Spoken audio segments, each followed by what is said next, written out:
Hey guys, and welcome back to How Logical. In this tutorial, we're gonna look at how to find the file location in Google Drive. Now let us begin.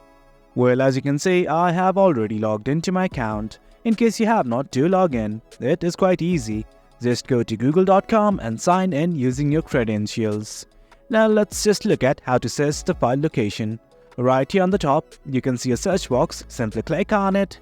And let's just say I'm gonna type something. There is a file and I do not know its location. I'm just gonna type its initial and hit on enter. And guys, as you can see, this is the file I was looking for. Simply click on it. And at the bottom of the screen, you can see the file location. It's under the image folder. In case you do not find this at the bottom, simply right click on the file. And from there, go to file information. From here, once again, scroll over to show file location. And guys, as you can see, the file is in the images folder. You can see it from right here. And guys, that is it. That's how we find a file location in Google Drive.